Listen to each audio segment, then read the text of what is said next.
Dhaka two শ্রীমঙ্গলের travel ও আকর্ষণীয় video আপনাদের মোট কত টাকা খরচ হবে এবং কোথায় কোথায় ঘুরবেন ও কিভাবে ঘুরবেন, বাংলাদেশের দক্ষিণ অঞ্চল 4 রাজ্য থেকে কিভাবে ঘুরে আসবেন, চাঁদের গাড়ি সারা দিনের জন্য রিজার্ভ কত টাকা নেয়, সুনসান পাহাড়ে যেতে কতক্ষণ লাগে ও ওই জায়গায় কি কি দেখতে পারবেন, পাহাড়ে কতক্ষণ হাঁটা লাগবে ও রাতে ট্রেন জার্নি, চাঁদের গাড়ি নিয়ে 4 রাজ্যে ঘোরার সমস্ত কিছু এই ভিডিওতে থাকবে। বাংলাদেশের দক্ষিণ পূর্বাঞ্চলের শ্রীমঙ্গলে 4 রাজ্য থেকে একদিনে ঘুরে আসতে পারবেন অল্প খরচে। আমার শ্রীমঙ্গল ঘোরার একদিনের জন্য কত টাকা খরচ হয়েছে দেওয়া হবে এই ভিডিওর শেষে।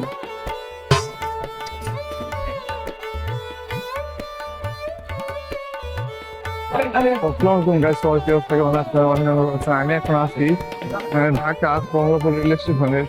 আজকে চলে যাবো আমরা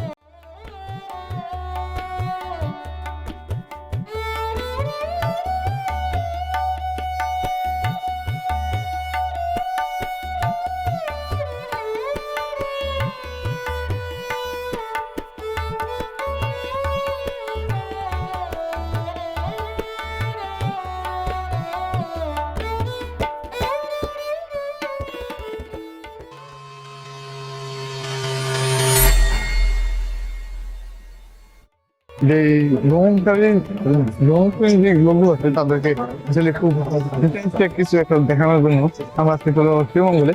এখানে রাত বাজে এখন প্রায় 10টা প্লাস বাজে। এখানে এই সময় আমরা কিন্তু রেল স্টেশনে চলে আসছি আর এখন এই জায়গায় ওয়েট করতেছি ট্রেন আসবে প্রায় 10:30টার দিকে, 10:30-এ। আর এই জায়গা থেকে তারপরে ট্রেন ছাড়বে আর শ্রীমঙ্গলে কিন্তু পৌঁছানো হবে প্রায় রাত 2:30টার দিকে পৌঁছানো হবে শ্রীমঙ্গলে। তারপর ওই জায়গা থেকে অন্য জায়গায় যাওয়া হবে। আজকে আমাদের ঢাকা থেকে শ্রীমঙ্গলে লাইভ। তো আমরা চলে আসছি এয়ারপোর্টের এই জায়গায় রেল স্টেশনে। এই জায়গায় কিন্তু আজকে অনেক যাত্রী ছিল আর দেখতে পারতেছেন অনেক যাত্রী সবাই ট্রেনে অপেক্ষা। আমরা কিন্তু ঢাকা এয়ারপোর্টে চলে আসছি। আমরা চলে যাবো শ্রীমঙ্গলের উদ্দেশ্যে। ঢাকার রেল স্টেশনে কিন্তু আজকে প্রচুর পরিমাণ যাত্রী ছিল, যা আমরা কিন্তু কোনো সিটের টিকিট পাইনি। আর এই পুরো 7 ঘন্টার জার্নি কিন্তু আমাদের দাঁড়িয়ে দাঁড়িয়ে করতে হবে। তো দেখি ট্রেন কতক্ষণ আসে। তো আমরা এখন ট্রেনে উঠে পড়বো, তারপরে চলে যাবো শ্রীমঙ্গলে। শ্রীমঙ্গল পৌঁছতে পৌঁছতে রাত বাজবে প্রায় 2:30টার দিকে আমরা কিন্তু শ্রীমঙ্গল নেমে যাবো। ঢাকা এয়ারপোর্ট রেল স্টেশন থেকে কিন্তু লাস্ট একটা ট্রেন আছে যেটা হচ্ছে 10:30-এর দিকে ছাড়ে। এখন আমরা ট্রেনে চলে আসছি, কিন্তু পুরাই প্রচুর পরিমাণ যাত্রী ছিল, এই জন্য আমাদের বসার কোনো সিট নেই। আমরা দাঁড়িয়ে দাঁড়িয়ে আছি। আমার ট্রেনে দাঁড়িয়ে থাকতে হবে, দাঁড়িয়ে থেকে তারপরে যেতে হবে।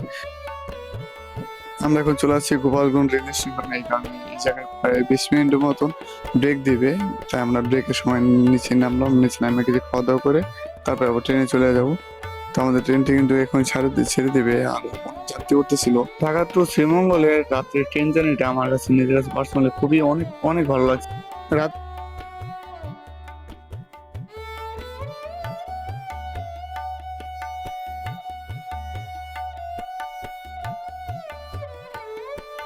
ট্রেন জার্নি যাওয়ার সময় কিন্তু আমার চেয়ার না পাওয়াতে এই জায়গায় যে জায়গাতে যাত্রী ওঠানামা করে যে সিঁড়িটা, ওই সিঁড়ির পাশে এসে বসে আছি। আর এই জায়গায় কিন্তু অনেকেই আজকে চেয়ার পায়নি, সিট না পাওয়াতে অনেক অনেক যাত্রী হয়েছে। এখানে কেউই ঠিক মতন চেয়ার। আমি গেটের পাশে এসে রাত্রে যে ওয়েদারটা ফিল নিতেছিলাম। ট্রেনটা চলতেছে অনেক সুন্দর, যে সুন্দর হাওয়া বাতাস। আর আমি মনে করি কোনো জায়গায় ট্রাভেল করার সময় যদি কোনো লোকালয়ের মানুষের সাথে আপনার জার্নি করা না হয়, তাহলে কিন্তু আসলে ট্রাভেলে খুব একটা বেশি মজা পাওয়া যায় না। আপনার লোকালয়ের সাথে জার্নি করতে হবে, তাহলে আপনি ট্রাভেলের ফুল মজা। আমার সামনে যে লোকগুলো ছিল তারা কিন্তু রাত্রেবেলা ঘুমিয়ে গেছিল এই জায়গায়। যখন 1-1:30 বাজে তখন কিন্তু ঘুমিয়েছিল। আমার যখন জার্নি করি তখন কিন্তু আমি ঘুমাচ্ছি না। তো এখন চলে আসছি আমরা শ্রীমঙ্গল রেল স্টেশনে। আমি একটা বিদায় আমি কিছু করতে পারতেছিলাম না, আমি দাঁড়িয়েছিলাম। আর শ্রীমঙ্গলে আমি একা আসাতে তাই আমার সাথে আরো 4 জনকে অ্যাড করে নিলাম শ্রীমঙ্গল থেকে। আমরা সবাই মিলে একটা চাঁদের গাড়ি ভাড়া করলাম। চাঁদের গাড়ি টোটাল পড়বে 2700 টাকা। 2700 টাকা সারাদিনের জন্য আমাদের 5 থেকে 6টি স্পট। আমি বলবো যে শ্রীমঙ্গলে আসার পরে আপনারা এই গেটের পাশে দেখবেন অনেকগুলা হোটেল আছে, ওই জায়গা থেকে আপনারা নাস্তা করে নেবেন। আর আমরা কিন্তু নাস্তা করে নিয়েছি। এই জনপ্রতি 50 টাকা করে পড়ছে, রুটি ডিম এগুলো খেতে। তারপরে আমরা চাঁদের গাড়িতে উঠে গেলাম। চাঁদের গাড়ি চলে যাবো এখন নতুন একটা স্পোর্ট, এই স্পোর্ট যায় দেখি কোন জায়গায় সবচেয়ে ভালো হয়। আর মামার সাথে কথা বলে নিচ্ছি আমরা, যে উনি বলছে যে আমাদের 5টা স্পোর্ট গুলো সবচেয়ে সুন্দর সুন্দর স্পোর্ট যেগুলা, ওগুলো আমাদের ঘুরাবে সারাদিনের জন্য। মামা কিন্তু খুবই আন্তরিক লোক ছিল। শ্রীমঙ্গল হচ্ছে বাংলাদেশের দক্ষিণ পূর্বাঞ্চলের সবচেয়ে বৃহত্তর 4 রাজ্য, যেটাকে 4 রাজ্য হিসাবে চেনা হয়। আর এখন আমরা চলে আসি 4 রাজ্যে।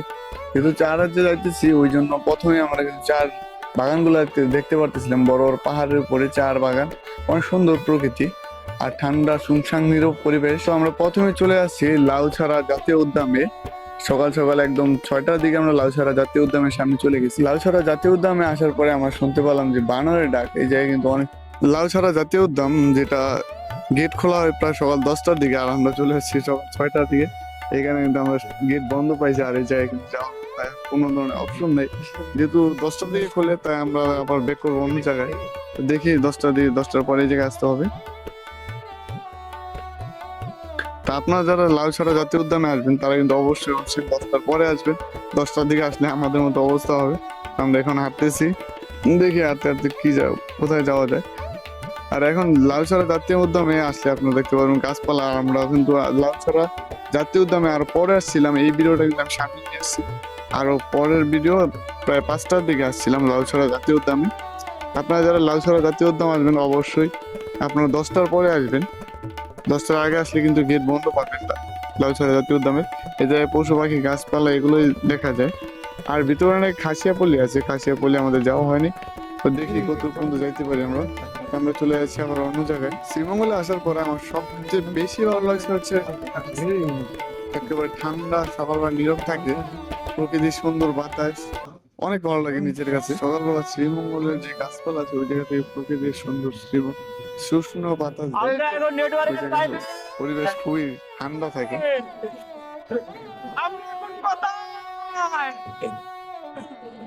ছোট কথা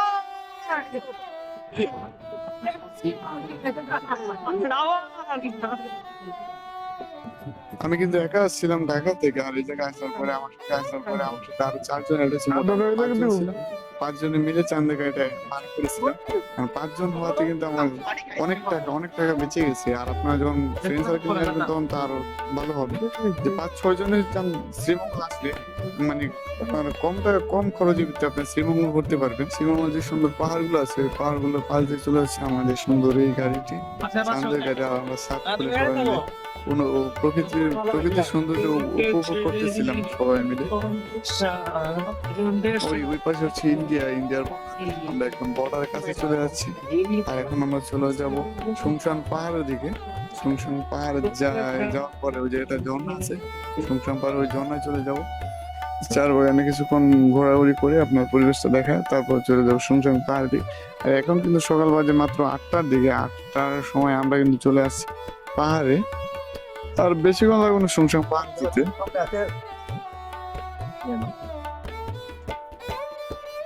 আর শ্রীমঙ্গল যেহেতু বাংলাদেশের সবচেয়ে বৃহত্তর 4 রাজ্য, এই কারণে আমরা আগে 4 বাগানে ঢুকলাম।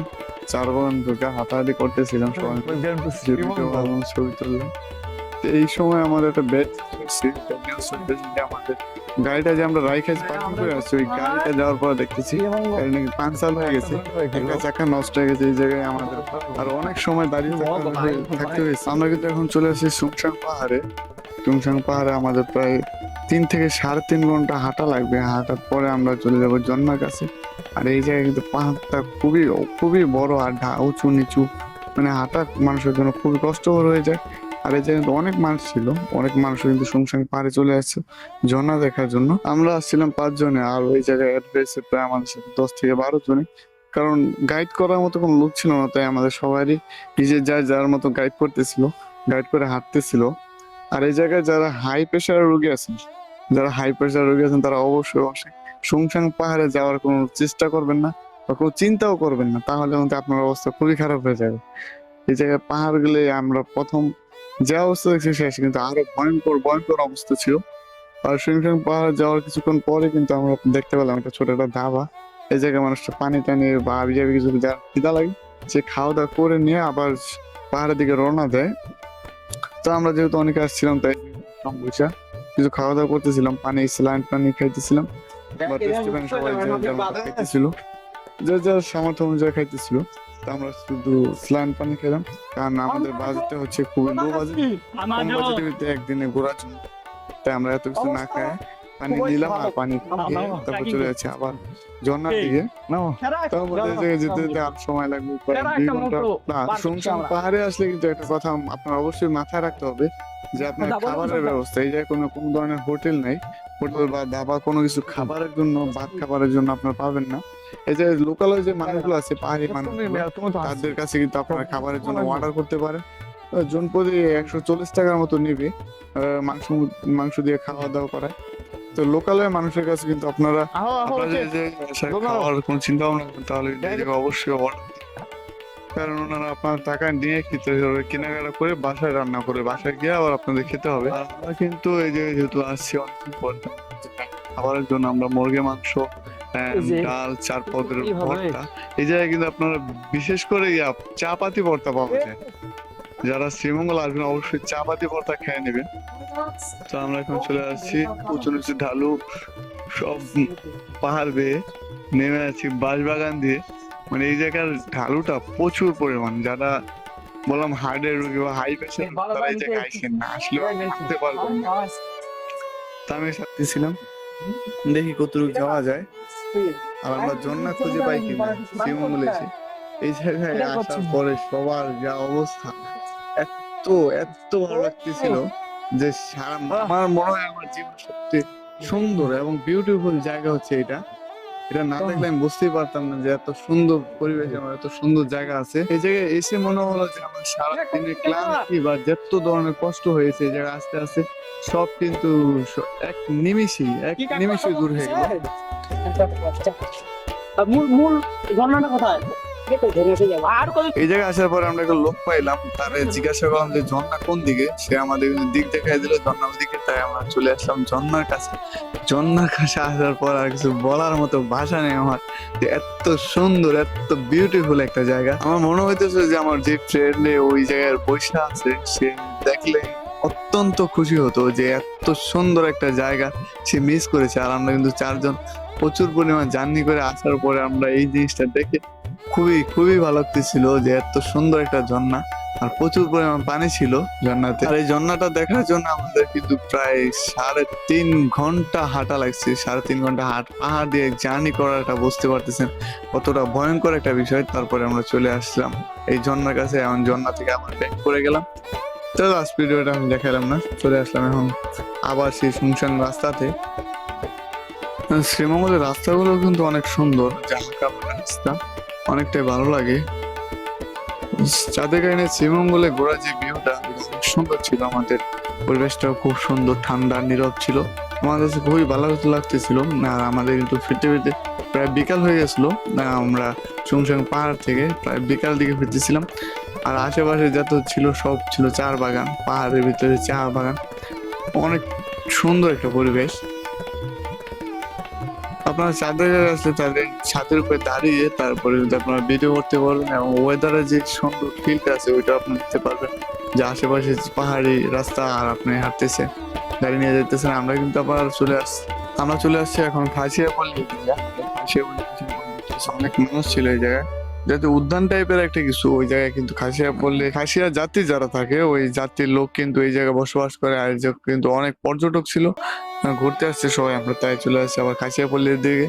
খাসিয়াপল্লী যাওয়ার পথে কিন্তু রাস্তাটা খুব সুন্দর একটা রাস্তা, দুই পাশে রাস্তার মাঝখানে ফাঁকা, মানে এই জায়গায় পানি চলাচল করে। আর গাছগুলো অনেক পুরনো, গাছগুলো কয়েক শত বছর আগের পুরনো গাছ। এই জায়গায় প্রত্যেকটা গাছে কিন্তু আপনার সাইনবোর্ড দিয়ে লেখা হয়েছে কি কি গাছ।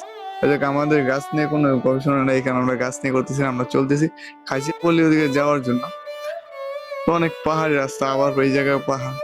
আজকে পায়ের অবস্থা খুবই খারাপ, আমার পা হাঁটতে হাঁটতে পা পুরো ব্যথা হয়ে গেছে। তো আমরা আবার চলে আসছি খাসিয়াপল্লীর দিকে। আর খাসিয়াপল্লী আসার কারণ হচ্ছে আমাদের একটাই, যে আমরা এই জায়গায় বানর দেখবো। এই জায়গায় নাকি বানর দেখা যায়, অনেক বানর থাকে যে মানুষের হাতের কাছে চলে আসে। এই যে আমরা খাসিয়াপল্লী চলে আসছি বানর দেখার জন্য। আর আমরা কিছু দূর যাওয়ার পরে আমরা কিন্তু দেখতে পেলাম একটা খাসিয়াপল্লী খাসিয়া বাড়ি, খাসিয়াদের বাড়ি যেটা, ওদের বাড়িগুলো খুবই সুন্দর হয়, চারপাশে গ্লাস করা। এই বাসায় কিন্তু লোক থাকে না বর্তমান, থাকে বলতে রাতে থাকে, সারাদিন থাকে না, ওনারা কাজ কাম করে। আর এই যে কিন্তু একটা বাচ্চা মেয়ে আসছিল, বাচ্চা মেয়ের সাথে আমরা কথা বললাম, কথা বলার পরে বুঝতে পারলাম এই জায়গায় এখন কোনো লোকজন থাকে না, তারা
কাজ কাম করে ব্যস্ত থাকে। আর খাসিয়াদের বাড়িগুলো খুব সুন্দর হয়।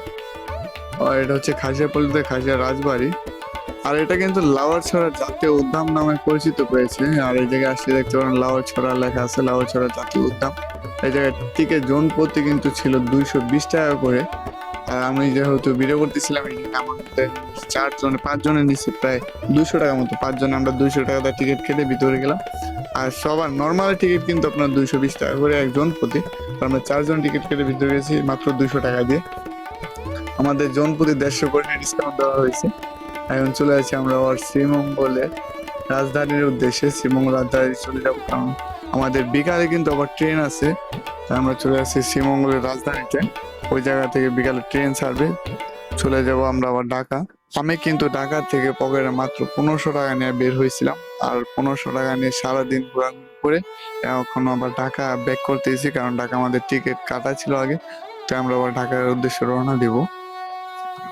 মাত্র সারাদিনে 1500 টাকা খরচ করে আমরা শ্রীমঙ্গল, খাসিয়াপল্লী, রাজবাড়ি সবকিছু দেখে, চাঁদের গাড়ি দেখে একটা ওয়েদার ফিল করে তখন আবার চলে যাচ্ছি আমরা ঢাকার উদ্দেশ্যে। শ্রীমঙ্গলে আসার সময় যে রাস্তাগুলো দেখুন, রাস্তাগুলো কিন্তু অনেক সুন্দর একটা রাস্তা লাগে, যে আমেরিকার মতো একটা রাস্তা। আমেরিকার এরকম নীরব কোনো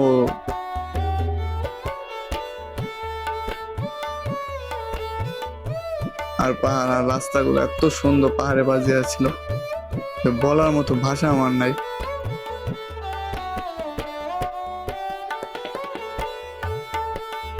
শ্রীমঙ্গল যাওয়ার পথে কিন্তু আপনাদের চা বাগান দেখতে পাবেন, যে পাহাড়ে বড় বড় চা বাগান আছে।